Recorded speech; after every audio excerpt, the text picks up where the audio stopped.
I've been watching the latest Champions League games and I've been wondering how far is Barcelona from the teams? The three teams I'm thinking of is PSG, Bayern, and Arsenal. I won't say Atletico Madrid because we already know in general we are better than Atletico Madrid. But those three teams, because they are the three teams regarded as the best teams in the world. You could say City, but I will say Arsenal because they are competing with City in the Premier League and they are in the Champions League semi-final. So how far are Barcelona from the three best teams in the world? So today we'll be making a combined 11 between Barcelona and all the three teams separately. And yeah, it's quite interesting because I'm scared with how many players we will get in the team. And even with the transfer window, I don't think we will have the majority of the players in the team. But let's start with PSG. PSG is between, of course, Juan Garcia or PSG's new signing, Chevalier, I think you say his name, or the second goalkeeper because Chevalier has been so bad this season. But Juan Garcia is probably top five in the world. You could argue top three, so he will get in the team. In the right back position is Kunde or the agent versus the best right back in the world. Let's just be honest here. It is Hakimi. Hakimi will get in the team, and the right center back. Let's not waste time on this. Kubarsi or Pacho. It is Pacho. Kubarsi is very good. He's only 18. I think he's 19 years old now. I think his ceiling is above Pacho. Pacho is still young, but his ceiling is way higher. Just right now he's nowhere near it. Left center back is between Jared Martin and yeah. Let's just put Marquinhos in there. You could say if we get Bastoni, then I would put Bastoni above Marquinhos. But with the current team is Jared Martin, and Jared Martin doesn't get here. Even the agent or Christensen, Eric Garcia, Marquinhos is better than all of them. Left back, again, no discussions. And look at that. The entire back line is for PSG. And the back line is so important for us. It's so important with the way we play, with the high line. And their back line is so much better. So, in the midfield, for me, the best midfielder in the world, Pedri. With the second best midfielder in the world for me, it's Mr. Vitinha. And then in Barca, we have Frenkie de Jong, Fermin Lopez, Dani Olmo, Casado. PSG, who do they have? Fabian Ruiz, Zaire Emery. Who else do they have? Am I missing someone? João Neves, of course. Well, it's between two players. It's between Frenkie de Jong and João Neves. And based on the last two seasons, it is João Neves. Frenkie de Jong is very close. If you say Frenkie de Jong, I wouldn't really mind it, but we're trying to be unbiased here. So it is João Neves. Right wing, I think one of the easiest ones. Yamal versus Doué. I mean, they were trying to compare Doué with this guy. Let's just be honest, man. Come on. Let's be honest. It is Lamine Yamal. Left wing, I'm gonna wait with that one. The striker, Ballon d'Or winner, Dembele. I mean, let's talk about Dembele because after the PSG Bayern game, I went on Twitter and people were saying he's the favorite to win the Ballon d'Or. I haven't heard of Dembele for the entire season up until Liverpool, the Liverpool game where he scored two goals. Up until then, he's been nowhere. And I was looking at his stats. He's only played 900 minutes in League 1. 900. That's like 10 games. And now people are saying he's Ballon d'Or contender. He's the favorite to win the Ballon d'Or. I mean, this is crazy. Even if PSG win the treble, he shouldn't win the Ballon d'Or. If anyone should win the Ballon d'Or from PSG, I think it's Vitinha. Dembele, he shouldn't win the Ballon d'Or. I mean, come on, man. They can rest the entire season because they have no competition. I mean, Barca doesn't have the luxury. If we rested Lamine Yamal up until March, we wouldn't win the league. We wouldn't win the league. Who does PSG have as competition? They have no one. They would say Lens, but that's just the season. Lyon hasn't been good. Marseille, Monaco, no one is competing. No one is competing. So they have the luxury, and they can even change the games. Like they can even reschedule the games. They did it with Lens because of the Liverpool game. The second leg Liverpool game, they rescheduled the game against Lens. and I think there are 1 or 2 points in between them. Crazy, it's a crazy league. Left wing is between Rafinha and Kvaratskhelia. Let's just be honest. And last season it was Rafinha 100%. This season Rafinha has been injured, and Kvaratskhelia, he has been better this season because Rafinha has been injured. But I will still put Rafinha because what he did last season, it was a Ballon d'Or year, and if we are looking at the entire season as a whole, he was better than Dembele. Lamine Yamal was better than Dembele as well. A lot of players were better than Dembele, but he won because of the treble, and I do agree he should have won. He has been good this season, Rafinha, but yeah, I will put Rafinha above Kvaratskhelia. And let's look at his team. And how many boss players do we have? 1, 2, 3, 4. 4 boss players. And with the new signings, I mean, let's highball it. Bastoni and Alvarez. Bastoni, does he go above Marquinhos? I think he does. Does Alvarez go above Dembele? Not yet. So PSG's team is still better. And with how PSG plays, Luis Enrique, he's got a stranglehold in this team. And with Hansi Flick's system, it doesn't work in the Champions League. Let's just be honest, it doesn't work. If we face team like PSG and Bayern and maybe even Arsenal, they'll rip us apart. It just wouldn't work. So we are a good few miles from PSG, and they get 7 players. We got 4 players. So that's PSG. And now with Bayern. In goal, I mean Neuer. You're 40, 41. Just retire, bro. Just retire. It's Juan Garcia. Easily. Right back, Koundé. Yeah. It's not Koundé. Let's just be honest. It's not Koundé. Stanisic. And again, right center back, Jonathan Tah.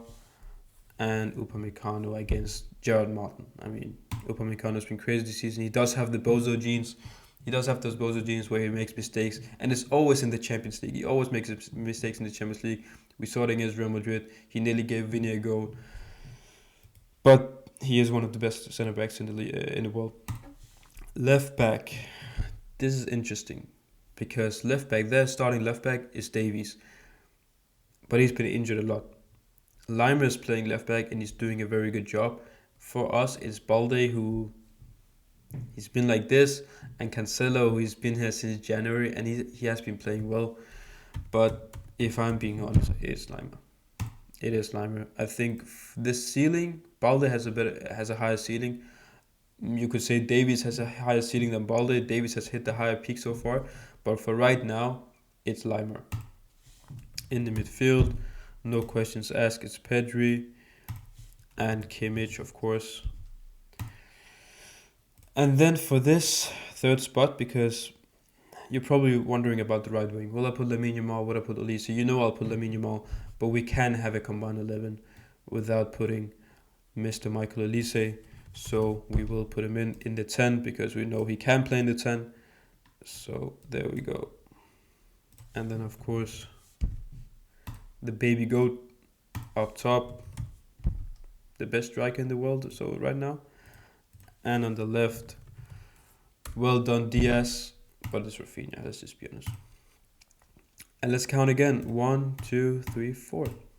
1, 2, 3, 4. And the thing with Bayern is kind of the same with PSG. The league is easy. They can rest the players. Like they got a league game now in the weekend. They can easily rest the players because they have pretty much no competition. They have Dortmund some years. They had Leverkusen a few years ago, but those are anomalies. Normally it's Bayern. They win the league in April. They have already won the league. It's just too easy for them. And with Kompany, I mean, I see Kompany staying there for a whole lot of years. I see him staying there for a whole lot of years, building a dynasty with Bayern, maybe winning 1 or 2 Champions Leagues if they do very well, and then I can see him go to Manchester City. But Kompany will stay, and with Bayern if they do win the Champions League, why would Michael Olise go?